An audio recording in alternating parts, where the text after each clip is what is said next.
Thank you, everyone, for joining us. Please take a seat. Before I get going, I have to do some WebEx instructions per House and admin. Here we go. Members who are joining remotely must be visible on screen for the purposes of identity verification, establishing and maintaining a quorum, participating in the proceeding, and voting. Those members must continue to use the software platform's video function while in attendance unless they experience connectivity issues or other technical problems that render them unable to participate on camera. If a member experiences technical difficulty, they should contact the committee staff for assistance. Video of members' participation will be broadcast in the room and via the television/internet feeds. Members participating remotely must seek recognition verbally, and they are asked to mute their microphones when they are not speaking. Members who are participating remotely are reminded to keep the software platform's video function on the entire time they attend the proceeding. Members may leave and rejoin the proceeding. If members depart for a short while for reasons other than joining a different proceeding, they should leave the video function on.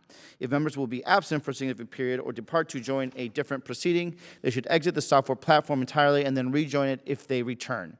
Members may use the software platform's chat feature to communicate with staff regarding technical or logistical support issues only. Finally, I have designated a committee staff member to, if necessary, mute unrecognized members' microphones to cancel any inadvertent background noise that may disrupt the proceeding. Got it all. Good morning. I call to order this first hearing of the Intelligence and Special Operations Subcommittee on Disinformation in the Gray Zone, Opportunities, Limitations, and Challenges. We're seeing unprecedented threats to our democracy and a disturbing rise of authoritarian actors. Anti-democratic forces have capitalized on the rapidly evolving information environment to spread disinformation and misinformation and exploit fissures in our society. The only way to reverse these trends is through a whole-of-society approach, working with partners and allies who share our values. After 2 decades of war, fighting terrorists in Afghanistan, Iraq, and also around the Middle East and Africa, we have discovered an even greater threat inside the wire.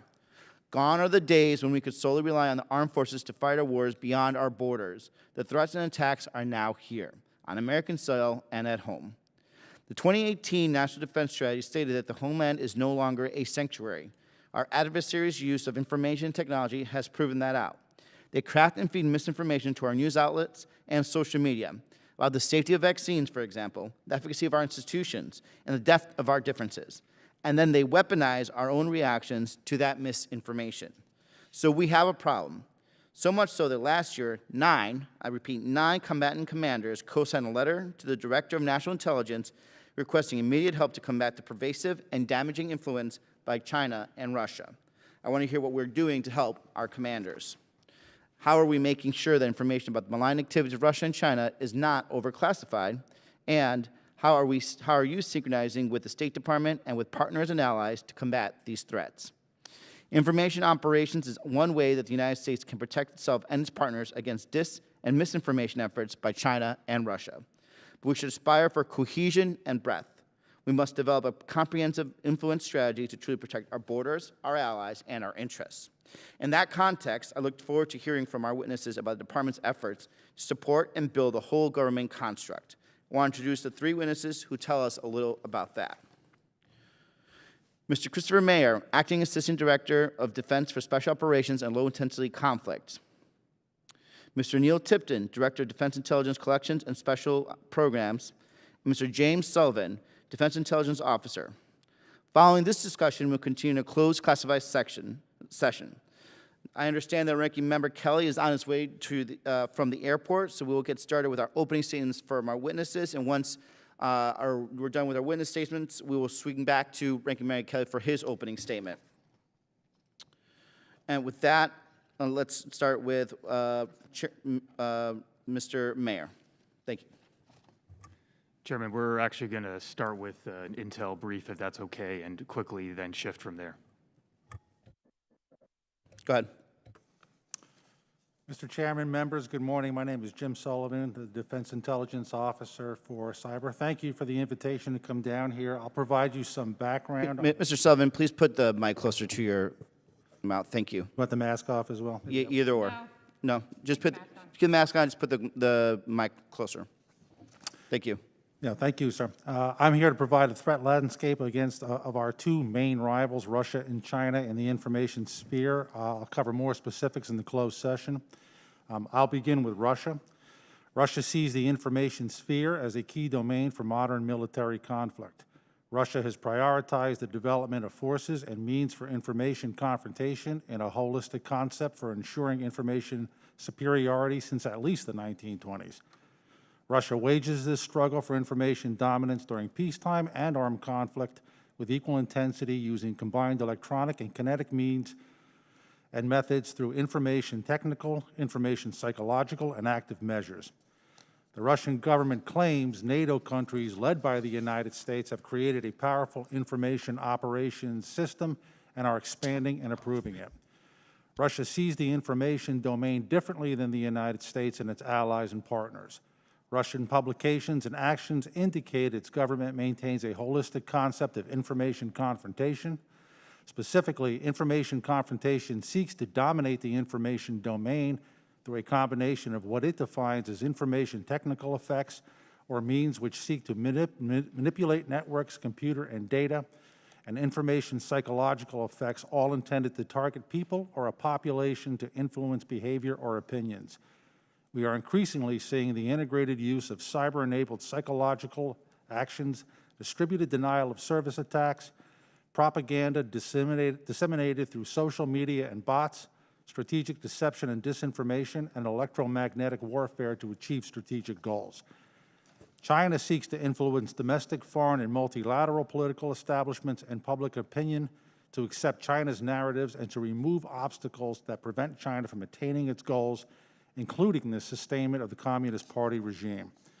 The People's Liberation Army has developed the concept of three warfares, which is to say public opinion, legal, and psychological warfare as key components of its psychological cognitive warfare efforts. These efforts are designed to demoralize adversaries and to influence foreign and domestic public opinion. Similar to Russia, China also takes a broad approach to include the establishment of cultural centers, taking control of Chinese language print media, and the employment of cyber techniques. China views the cyber domain in particular as an ideal platform for strategic influence and deception and disinformation operations.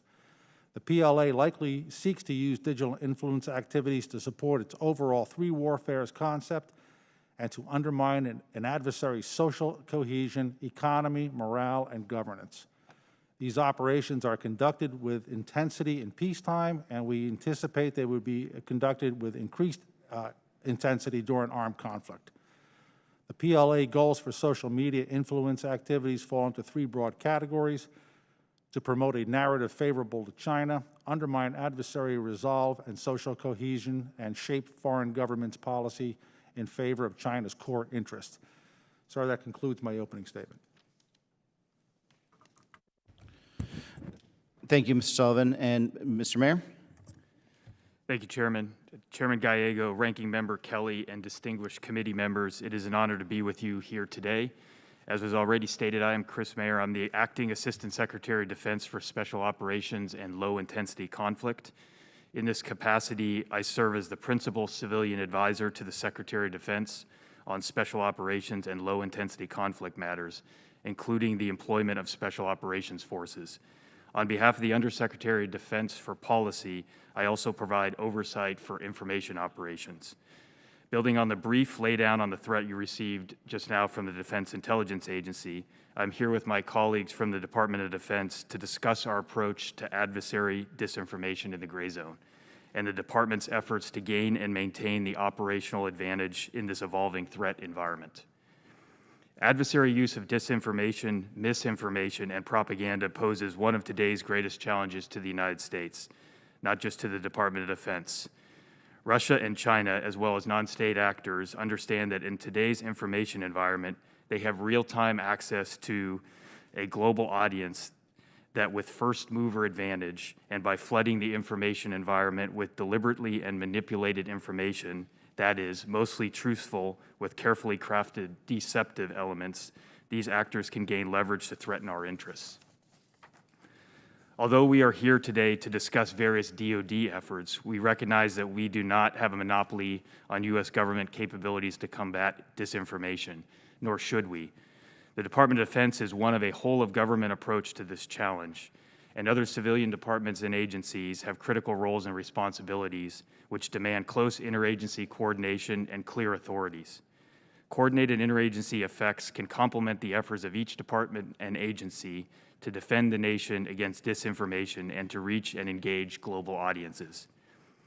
As we strive to leverage DoD's information operation capabilities in competition with malign actors, we must first acknowledge, as reiterated in the recently published Interim National Security Strategic Guidance, that we will actively support elevating diplomacy as our tool of first resort.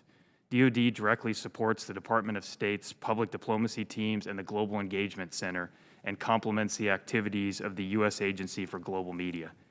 Within DoD, we organize our efforts to combat disinformation, misinformation, and propaganda in 4 broad lines of effort, all supported by a foundation of intelligence support, interagency collaboration, and partnerships. These 4 areas are countering propaganda by adversaries, force protection, countering disinformation and strategic deception abroad by adversaries, and deterring and disrupting adversarial malign influence capabilities.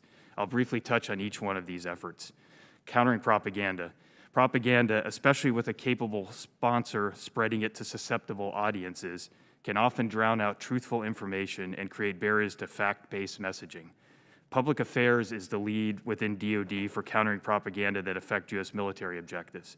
Public affairs also leads the department's efforts to inform domestic and foreign audiences of adversaries' attempts to manipulate behavior in this domain. Other DoD capabilities support public affairs efforts to lead proactively with truthful, verifiable, fact-based messaging. DoD efforts to engage foreign audiences overseas support the Department of State's lead to inform foreign audiences. Next, force protection. Our soldiers, sailors, Marines, airmen, guardians, civilians, and their family are part of the American public directly targeted by malign actors, disinformation, misinformation, and propaganda. DoD views this as a critical force protection issue. The military services are proactive in building resilience against these threats, enabling the force to recognize deceptive information tactics by adversaries' information operation, developing digital literacy, and employing critical thinking skills are a few key initiatives within the force protection line of effort. Third, countering disinformation abroad. At DoD, we also draw upon operational and informational capabilities such as Military Information Support Operations, often better known by its acronym MISO, to generate narratives to compete against disinformation efforts directed at foreign audiences. These DoD capabilities can amplify and complement existing themes and messages to inform audiences that cannot be reached through traditional communications channels. To counter disinformation abroad, at DoD, we pursue a comprehensive and deliberate approach, working in close consultation again with state to connect with audiences globally in real time and to build communications that foreign audiences trust.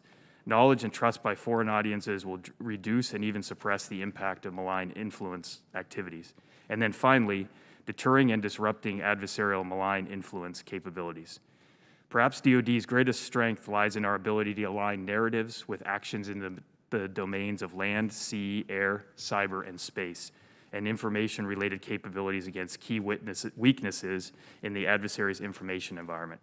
Further, as we continue to seek to empower and work through partners, DoD draws on our knowledge, skills, and infrastructure to enable allies, partners, proxies, and surrogates to compete with malign actors, often near-peer competitors in the information environment, and for the benefit of their own populations as well as our own. Our partners are force multipliers in deterring and disrupting adversarial disinformation. Through our ability to match words with deeds, we complement the efforts of our diplomats to deter malign behaviors, incentivize cooperation, and at times compel action. DoD's ongoing efforts to defend forward, to actively detect, assess, and when directed, disrupt adversaries' disinformation, misinformation, and propaganda bolsters our actions in the information environment. My colleague Neil Tipton, Director of Defense Information, will speak in just a moment about intelligence support to these efforts. To foreshadow from policy and operational perspectives, intelligence support is essential to the whole of government partnerships that are key to our collective U.S. government success against adversary disinformation, misinformation, and propaganda. And to reinforce once again, our international allies and partners are essential in reinforcing our collective efforts, often by contributing unique capabilities to countering adversaries' malign efforts. We are most effective when bolstered by their perspectives and their integration into our planning and execution. In sum, the department continues to invest in our capabilities and capacities so that we are best positioned to mitigate and defeat the disinformation efforts of our adversaries. We continuously aim to improve our speed, agility, efficiency, and effectiveness, and most importantly, teamwork across the U.S. government and internationally. We appreciate this subcommittee's attention to this critically important issue and your ongoing support to the department's efforts in this information domain. Thank you for the opportunity to be here today. I will now turn it over to my colleague Neil Tipton, who will address how intelligence supports these efforts. After that, we look forward to answering your questions. Thank you, Mr. Mayor. Mr. Tipton? Chairman Gallego, Ranking Member Kelly, and distinguished committee members, thank you for the opportunity to be here today. So as previously mentioned, I'm Neil Tipton, Director for Defense Intelligence for Collection and Special Programs in the Office of the Undersecretary of Defense for Intel and Security. Today, I'll speak to you about the intel support needed to ensure that the department maintains the upper hand against the challenge of disinformation in the gray zone. I'll focus my remarks today really on 4 key areas where we are prioritizing intel support to the various efforts we're discussing: partnerships in intel support, intelligence support to irregular warfare, intelligence support to operations in the information environment, and support to the combatant commands, which gets at Chairman Gallego's comments about the colloquially known 36-star memo. I'll start with partnerships and intelligence support. So underpinning all these efforts is a strong commitment to a whole-of-government partnership and decision cycle that constantly assesses the effects of misinformation and propaganda and seeks to attribute these efforts to the responsible parties. This requires active cooperation across the responsible departments and agencies, as well as direct support from the intelligence community. The DoD leverages its information capabilities to gain and maintain the information advantage and integrates with the tools of other departments as part of a broader and more comprehensive approach. Our international allies and partners— Mr. Tipton, can you slow down a little? Absolutely. I don't have you on the clock, so you're good to go. Okay. Thank you. I can do that. Thank you. It may be that I'm just a slow learner more than Okay. anything else. Our international allies and partners also bring reinforcing and often unique capabilities in our endeavors to counter adversaries' malign efforts, and their capabilities will be integrated into our planning efforts as well. The recently signed Defense Intelligence Strategy prioritizes China and Russia. The strategy calls out a specific action to prioritize intelligence support to strategic competition and influence efforts. The Defense Intelligence Enterprise will help advance U.S. influence and counter-coercive campaigns via robust and focused intelligence support to sensitive and special activities, influence, deception, and more broadly speaking, operations in the information environment. We would like to highlight for the committee 3 specific examples of ongoing actions that OUSDINS is supporting through our role within DoD and our partnership with the broader intelligence community. So those are, as mentioned, intel support to irregular warfare, intelligence support to operations in the information environment, and the intelligence dissemination to support combatant command messaging and counter activities. So intel support to irregular warfare. In support of the Irregular Warfare Annex to the 2018 NDS, USDINS, in partnership with the Joint Staff J2, is supporting specific lines of effort to enable DoD to improve understanding in what we call the multi-domain environment. The several lines of efforts focus on identifying indications and warnings, integrating collection, leveraging big data, and reinforcing intelligence sharing best practices and assessing all the policies and processes that support these efforts. Intelligence support to operations in the information environment. As I'm sure you're aware, my colleague, Mr. Mayor, has oversight for operations in the information environment. We've established as part of that a Defense Intelligence Support to Operations in the Information Environment Working Group that has got a variety of activities underway to increase and enhance that support. One of which is a new effort working with ODNI to focus the national intelligence community collection efforts on assisting us in the conduct of influence-related activities against key adversaries. That work is still ongoing. Also, that group is focused on drafting and staffing a new DoD instruction for intelligence support to operations in the information environment. That would codify recommendations that came out of a 2019 JROC memo, so the Joint Requirements Oversight Council, that provided some specific recommendations to the department on how we enhance these activities. Amongst other things, it will direct the DIA to prioritize resources for intelligence support to OIE, in the next published consolidated intelligence guidance, and will help us shape and work, again, as I mentioned, with the DNI and the National Intelligence Focusing Groups to drive some of these key concepts into the broader prioritization framework that the DNI manages for the IC. And finally, I'll talk about combatant command support. Another line of effort, as you had mentioned, for which we're providing intelligence support to OIE has been through the joint DoD Director of National Intelligence response to the intel demands from the combatant commands. As you mentioned, in January of 2020, 9 combatant commanders signed that memo out. We referred to it as the 36-star memo, which asked for increased support from the IC for messaging and countering disinformation operations as part of a great power competition. In response, we partnered in an ongoing effort to streamline processes for downgrading, declassifying, and disclosing intelligence in support of operations in the information environment. We look to complete the current efforts in response to that memo by September of this year, while continuing follow-on initiatives to increase the use of open source intelligence and to determine policy and resourcing strategies to provide the most effective intel support to OIE going forward. And then finally, we're working across the department to improve our training of intelligence personnel in this space and to optimize our tradecraft as appropriate to support operations in the information environment. So the DIE will continue to support these efforts and ensure the department is postured for success in this area. We appreciate your attention to this very important matter. This concludes my remarks, and I look forward to your questions. Thank you. Thank you, Mr. Shipton. Ranking Member Kelly for opening statements. I apologize to you guys for being late. I literally came straight off a plane straight here. So thank you for being here, and thank you for being patient. Mr. Chairman, thank you for your opening remarks and your leadership in organizing this morning's important hearing. Today we will hear from 3 professionals in our Intelligence and Special Operations Committees for both an unclassified and classified conversation about the spread of disinformation from our adversaries. To highlight just how seriously we take this disinformation, Chairman Gallego has chosen it as the subject of the first official hearing of the new Intelligence and Special Operations Subcommittee. The subcommittee was recently briefed on the threatening activities of China. Just last week, during a full committee hearing, we heard from Admiral Phil Davidson, Commander Indo-PACOM. He described ways the Communist Party or China uses a whole-of-government approach to exert control over the regions.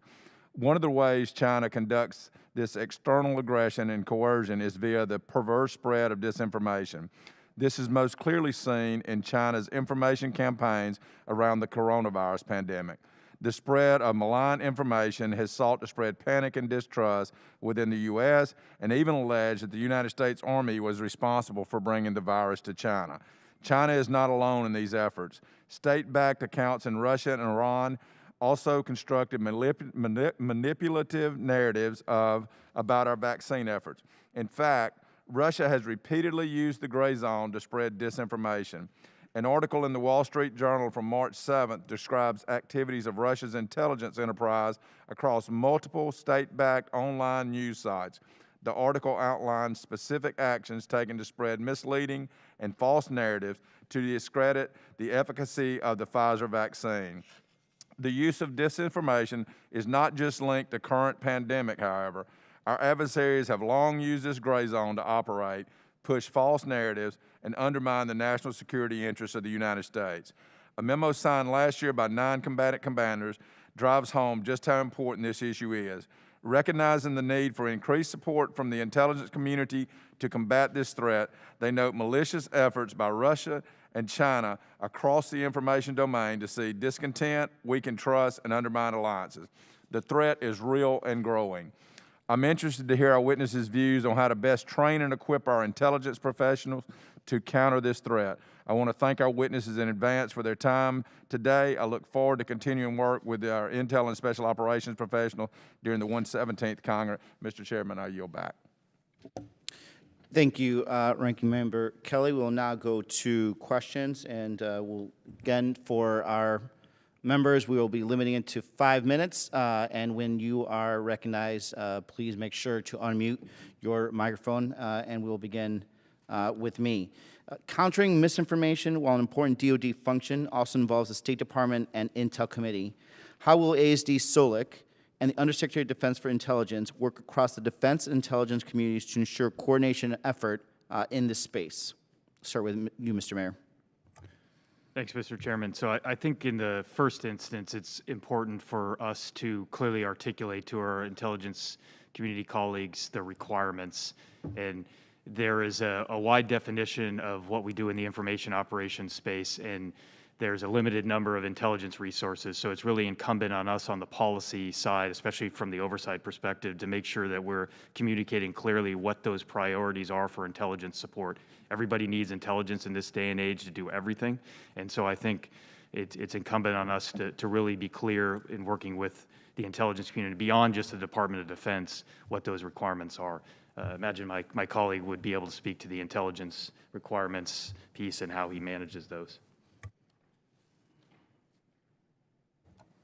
So, Chairman, just a couple of thoughts. One is nothing we do is done in a vacuum, and USDI ensures we work in a very tight partnership with ODNI. Mr. Tipton, please bring the mic closer to you. Sorry.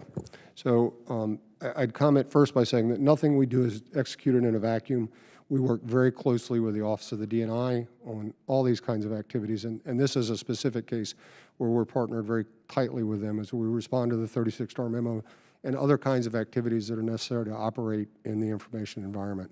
The same goes with our allies. We recognize that we have to operate as part of a greater whole, and we're very tightly lashed up, especially with our closest allies, as we develop new products, reshape the priorities, develop all the supporting processes and enabling activities that we have to design and implement in order to reshape the outputs of the Intel enterprise, which for 20 years has been focused on other problem sets, to how do we refocus on this problem set and support customers like ASD Mayor and other operators in this space. Thank you. Thank you. I appreciate the necessity of activities conducted by the department to mitigate or curtail nefarious actions by our adversaries intended to undermine and counter the strength of our military. However, information operations are one small part of what should be a larger whole-of-government approach to combat malicious Russian or Chinese behavior. Some of our allies and partners already do this, but they're much smaller than us, and their problems and opportunities are different from ours. Given the proliferation of disinformation, misinformation, and propaganda, would it be appropriate to call for a whole-of-government influence campaign and strategy to ensure nested and synchronized efforts to the benefit of our national security objectives? And to follow up with that, well, Mr. Mayor, if you wanted to start with that. Mr. Chairman, yes, I think it is, and I think we endeavor to do so in a number of focused efforts. Obviously, China and Russia use, and Iran and other non-state actors use this technique across a whole range of different issues, so we need to be precise as we leverage those interagency efforts and with our partners. And so we recognize that we need to do it, but trying to bring together different departments, different agencies with different goals, different missions to be focused requires at least someone to be the coordinator of that. Who is coordinating that at this point? Mr. Chairman, we would look to the National Security Council staff to lead those interagency efforts, but Department of Defense, state already organically work together on a number of these, but the real quarterback in this system of the interagency is going to be the NSC staff, sir. Yep. Mr. Mayor, what role does the ASD-SOLIC play in information operations, specifically the interplay of big DoD, SOCOM, and the interagency? Mr. Chairman, I'd answer your question in two ways. We first, as has been directed by 922 and in the NDAA from 2017, reinforces the role that ASD-SOLIC plays as a service secretary-like or administrative chain of command. So we have responsibility, civilian oversight for ensuring the force is equipped to do these operations, SOCOM, but also the components, USASOC, Navy SEALs, Air Force Special Operations Command, a whole series of others. And then on the policy side of things, we are the direct support to the Undersecretary for Policy for integrating information operations and these types of disciplines into the policy development process for the Department of Defense. Thank you, Mr. Mayor. Representative Kelly? Mr. Chairman, I yield to Mr. Bacon, who's prepared to move forward with questions. Thank you, gentlemen, for sharing your expertise. I sure appreciate it. One of the things that I've noted that our adversaries often use our partisan political seams for disinformation, which makes it harder for us to counter. How do we overcome that when, say, Russia in 2016 uses disinformation in a way that's makes it hard in a partisan environment to counter. I'd be curious for your thoughts on that. Thank you.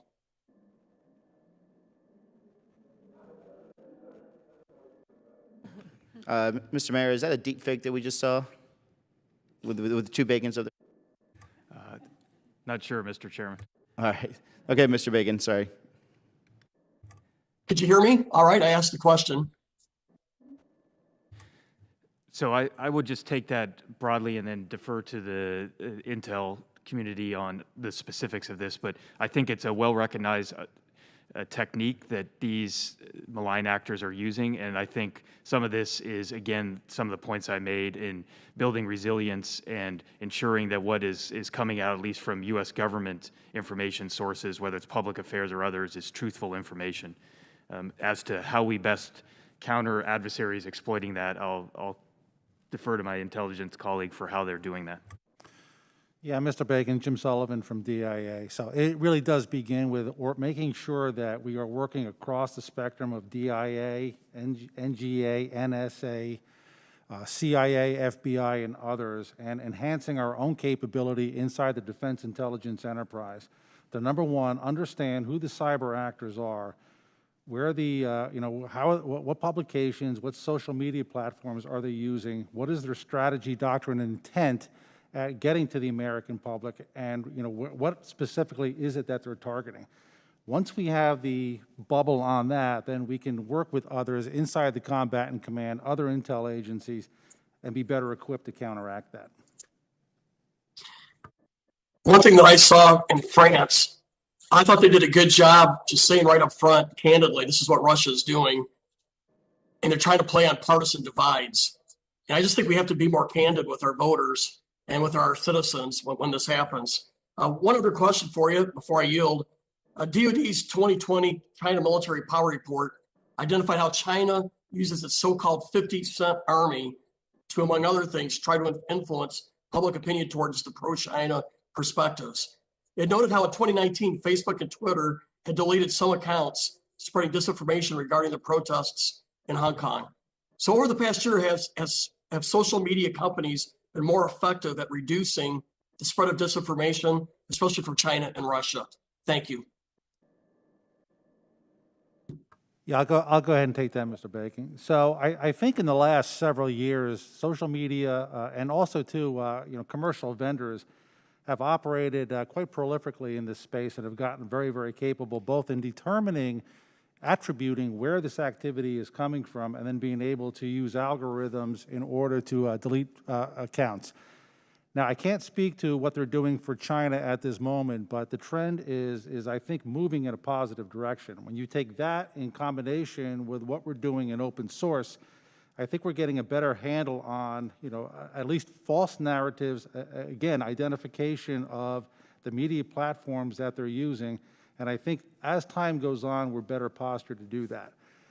I think 2 years ago, I think it was quite difficult to be able to understand what was a false account. But the tradecraft has gotten much better.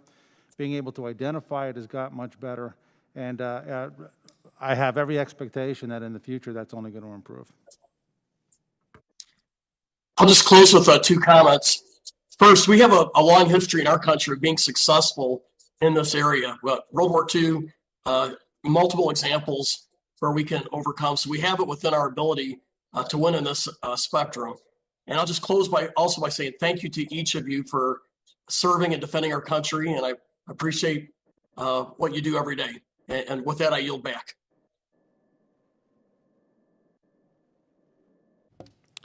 Thank you, Representative Bacon. Thank you, Member Kelly. I now recognize Representative Larson. Thank you, Mr. Chair. Mr. Mayor, given what we've heard today, with regards to SOCOM, does it, this is sort of a loaded question, but does it imply a need for changing either who we recruit, the skills they have, the skills we develop in SOCOM, and the structure of the teams within SOCOM in order to address these particular challenges? Have you thought through that, and can you give us some idea what you're thinking? Yes, thanks, Congressman Larson. That's, I think, a very important question, and I have the benefit in the role I play to support the Secretary of Defense, who has made diversity one of his #1 challenges. I had the benefit of sitting in a conversation he had with General Clark, the SOCOM commander, and he made that abundantly clear that diversity is an operational imperative. It has the benefits that you articulated in your question of being able to bring different perspectives, different ways of communicating, knowledge of culture, things that if everybody looks the same, if everybody thinks the same, is going to render us not particularly effective in these challenging environments. I mean, we're evolving, I think, as a country and a force from a heavy focus on the counter-VEO, violent extremist organizations, to a much more diverse threat environment where information is one of the tools they're using.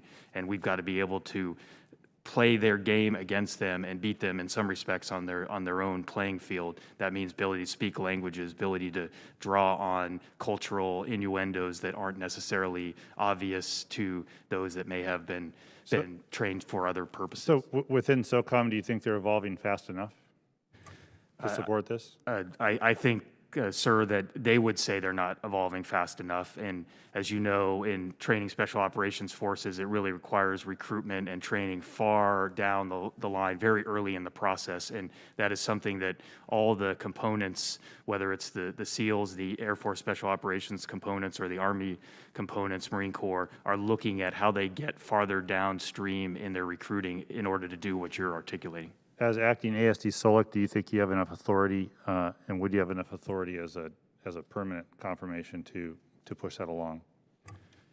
At this point, I think I do, sir, but a lot of this is going to be just persistent keeping on this. This is a priority that is going to take, unfortunately, a long time to actually see fruition, and we're going to have to stay on this. It's a strong partnership, I think, with SOCOM, and they recognize this need and have prioritized it as well. That's the best arrangement, I think, regardless of bureaucratic standing, to get to a success.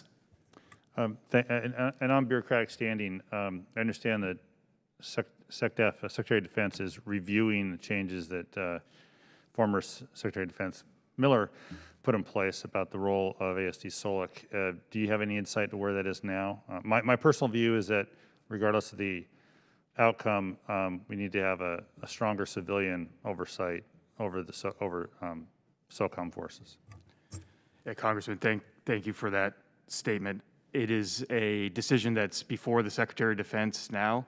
I think the options are fairly obvious. They are, do we keep it the way it is with SOLIC separate from all the other entities in the department, or do we integrate it into policy for its policy pieces?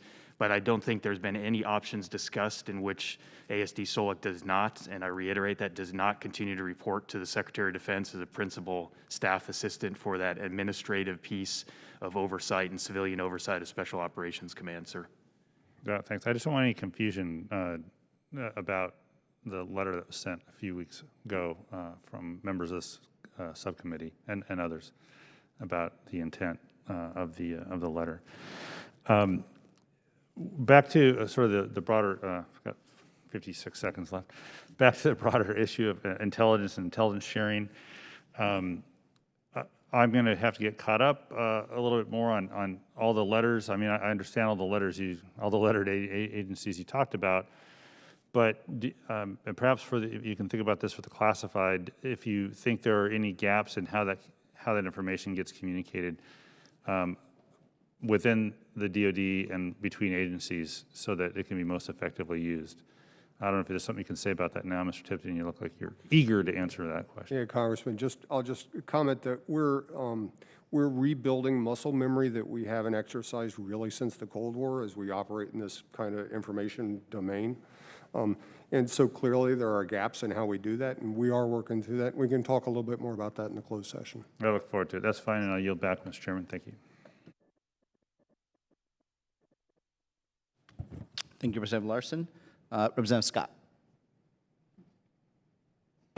Thank you, Chairman. I don't have a whole lot. I will say that I was on one of our military installations the other day, and speaking about the kind of the width and the depth of the anger that I see out there, and one of the generals suggested to me that they were seeing it in their ranks too, and that I should watch the documentary Social Dilemma and how people are able to use information against us. And so just a suggestion for the committee, and maybe looking for a comment from the people that are presenting.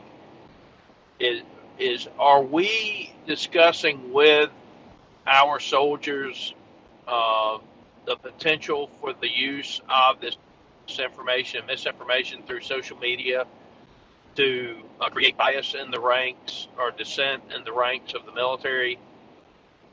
Do you know if we're actually having discussions with our troops on that?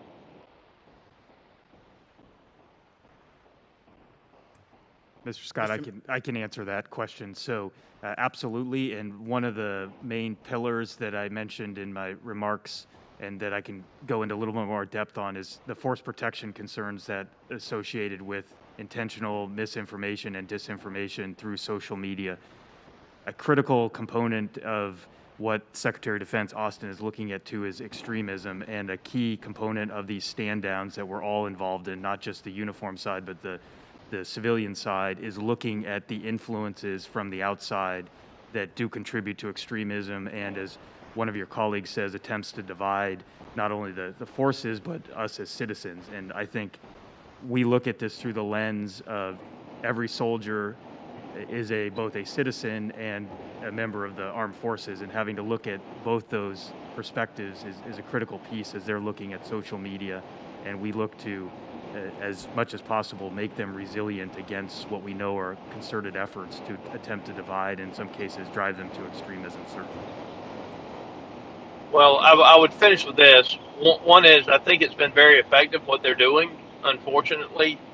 And as this current generation comes out of high school and college, they're the first generation where basically everything they've done has been on the internet.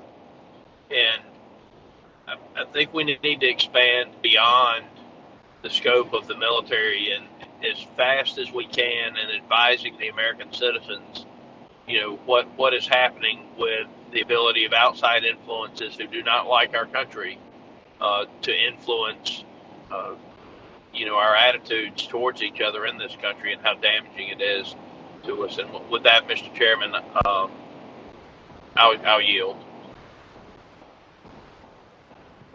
Thank you, Representative Scott. Representative Keating.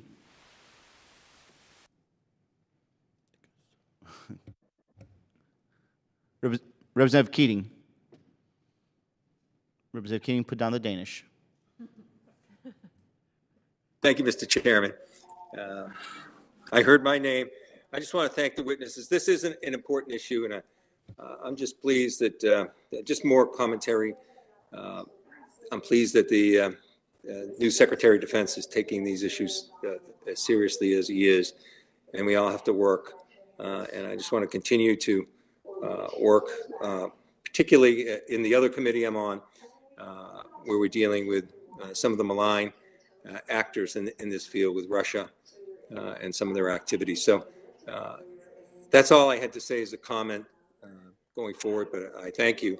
And thank you for having this as your first full hearing, Mr. Chairman. I think it's an important one. I yield back. Thank you, Representative Keating. We have Representative Franklin. Thank you, Mr. Chairman, and thank you, gentlemen, for your time this morning. This is a very critical topic. I just have a couple of questions for Mr. Mayor. In your testimony, you referenced ongoing efforts to detect, assess, and then, when directed, disrupt adversaries' disinformation, misinformation, and propaganda.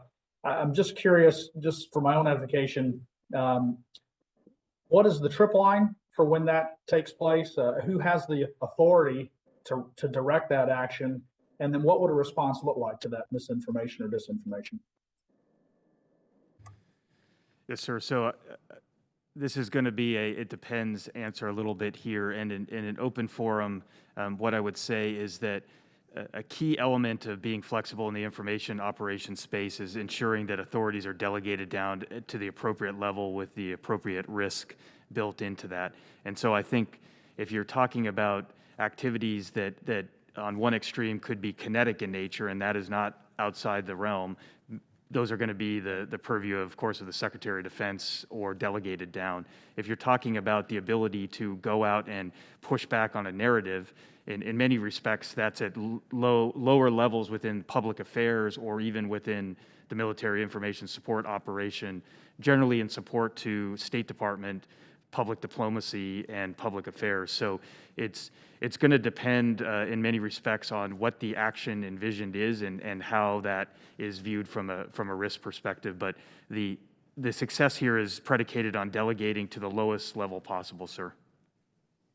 Okay, I appreciate that. And that sort of feeds into my next question with regard to an overall strategy for how we would approach this.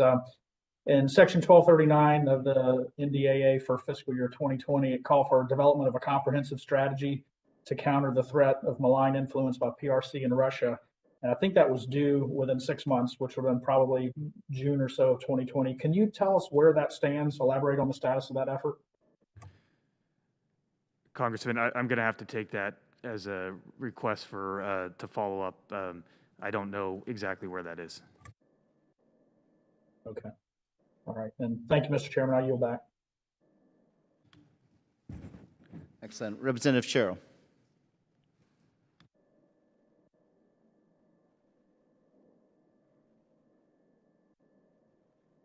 Okay, we'll come back to Representative Sherrill. In the meantime, well, let's see. Kelly, do you have anybody? No? Okay. We'll move on to Representative Panetta. Hey, thank you, Mr. Chairman. I appreciate this opportunity. And of course, thank you to all the witnesses for your service, your preparation, your testimony especially. Thank you very much. I guess, and correct me if I'm wrong, but the first Special Forces down at Fort Bragg recently announced an information warfare center just for these types of operations. Can you, and that I guess their main goal is to deliver an influence artillery round, quote unquote. Can you give me a little information about the center? Can you give me a little information about what that influence artillery round would look like? So, sir, I'm going to have to take that for further follow-up to give you an exact answer, but I think it's indicative of what we're trying to do across the force, which is really elevate this issue to a point where I wouldn't want to articulate or even speculate on what they mean by an information artillery round, but I think that speaks to the idea that information is a part of our warfighting concept, and therefore we bring this into the same series of options we would bring kinetic or other capabilities that might be more traditional, sir.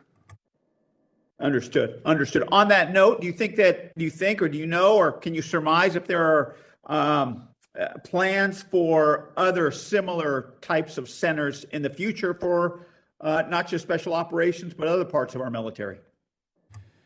Yes, sir. I think not only do we envision those, we've got a number of these that are up and operating. The Joint MISO Center down at Special Operations Command is actually an outgrowth of something that Central Command developed, and the realization was we need to be doing this globally. So that's one that I know this committee has in the past looked into, and we continue to be supportive of it in concept. That is not just because it's at SOCOM, isn't a special operations thing, that's all the combatant commands. And so that brings, we hope, an economy of scale to those efforts. Great, thank you. So kind of going from looking inward to looking outward, how do you think, Russia obviously is, kind of set the pace on this and China's followed. How do you think they're going to evolve with their hybrid warfare going forward and using these types of information, disinformation warfare? Yeah, Congressman, I'll take that one from DIA. So it's been said in the past that in the information sphere that Russia introduces bad weather, whereas China is changing the climate. I would say that that is an accurate statement, except to your point, it's reversed. I think it is Russia that's changing the climate, and I think it is China that's introducing bad weather. To further complicate it, though, China will grow into that role. China will use technology. China will use machine learning and AI faster than the Russians will do it. Russia is, without question, ahead because they're a lot more prolific and they're a lot more destructive, and they have a slightly different intent which is to, they're much more aggressive in terms of trying to undermine U.S. democracy and enhance to degrade social cohesion in the United States. China is not necessarily up to that. But this information, to answer your question broadly, the threat in the information domain is here to stay because it really comes down to conventional military overmatch, of which neither country has that against the United States. Cyber is a great equalizer in that nobody is 100% mature in this domain, and information dominance is effective, it is cheap, and it is quick. Thank you for that answer. I appreciate that. And in looking at, is there one theater in particular that each of those near peers are focusing on? Are they sticking to their areas of influence, or are you seeing that in other areas, Africa or so forth? So it all depends. It all depends on the actor. Both are global. So Russia has a much more massive global presence. They're very much entrenched in Africa, very much so in Eastern Europe. They still try to look at really sort of sowing discord in areas in Europe in which we have a forward presence. China, of course, is very interested in ASEAN. It is in the South Pacific. But it too also has a global narrative as well in terms of trying to really present the Chinese Communist Party as an alternative to the United States and Western democracies. I'll get more into that in the closed session, but to Mr. Mayor's point, it depends. It really depends on the objective, and it depends on the actor. Understood. And then obviously, this may be something in a closed session, but looking at are either our friends or those who are not so friendly to us. Are you seeing other nations develop into this area with a little more skill that you wouldn't think coming from them? I mean, either allies, friends, or foes. Which ones are we watching when it comes to this type of misinformation and gray zone warfare? So everybody, besides our new peers. Yeah, everybody plays in this sphere to some degree, including us. I don't see an enormous threat from any of our allies or anybody who I would not consider to be, China and Russia. Certainly the DPRK and the Iranians also play in this. And if I had to stratify it, again, I would put Russia as number 1, China as number 2, Iran is number 3, DPRK is number 4. Understood. Okay, great. Thank you. Thank you again to everybody. Mr. Chairman, I yield back. Thank you. Is Representative Sherrill available? Give one more time. Representative Sherrill. Okay, thank you. If there are no more questions, we're going to adjourn for 15 minutes and move up. And we have one question. Yes, Representative Larson. Yeah, this won't be long, but for Mr. Mayor again, or anyone else. Sorry. Good? Okay. So within SOCOM, they have the MISO capability, the responsibility, and that's supposed to be web-based, but there's a lot of non-web-based information operations that occur. So when we hear from you about SOCOM's responsibility, is it limited to web-based information operations, or are you how are you sharing across this intelligence domain the totality of information operations? And then could you help me understand what you all mean by information domain as well? So it's a real short question, but like everything else, it's always the answer that's long. Congressman Larson, yes, sir. So maybe if it's okay, I'll take the last question first and then speak to the SOCOM context. So I think not to recite doctrine for information operations, but what we really mean by that is those operations that are in that operational sphere, informed by the strategic, informed by the tactical, but really that connection between. So if there's strategic guidance and we're implementing a strategic approach, the information component of that is really bringing that strategy down to tactical execution. That can be public affairs, that can be military information support operations, that can be a host of other things. And it's really the discipline as we would look at it doctrinally. What I think this hearing has elicited is it takes on a lot of different forms, and I think there's a defensive and offensive component to it. As we think of it, from the Department of Defense, we think of it in both contexts. On your question of Special Operations Command and MISO, they are the proponent, as we use the term, for military information support operations. By citing the Joint MISO Web Ops Center was the entity that they built there to operate in the free-flowing nature of cyberspace for MISO. But SOCOM is supporting the Global Combatant Commands, and the Global Combatant Commands are the ones actually executing MISO operations in the far fletches of the world that we're operating in. So done so in conjunction with the Chief's of Mission approval in the country teams in the particular countries they're operating. Does that answer your question? Or maybe we can get into it a little more in the classified. It might help me understand with some examples on that. Mr. Sullivan, early on you said Russia sees the information domain differently than the U.S. sees information domain. Is there an answer you can give us about what those differences are in this setting? Yeah, Mr. Larson, so by and large, Russia brings really the full spectrum. Russia does not differentiate information confrontation and disinformation the way we do. They look at it much more holistically than we do. They look at it through the electromagnetic spectrum. They look through active measures. They incorporate it into all aspects of cyber warfare, to include intelligence collection and the like. We tend to kind of parse it out a little bit here, as we're doing in this hearing right now, talking specifically about disinformation. If this was going on in Russia right now, the conversation would probably be a little bit more overarching and incorporate a lot more of traditional, what we would call old FSB tactics as well. So we kind of parse it a bit, but they look at it much more holistically than we do. So not so much better or worse, but it's kind of based on how they've done it in the past, whereas we have important limitations in place based in a written constitution, as a for instance, that say we can do certain things and we cannot absolutely do other things. Well, I'll say That's this. one example.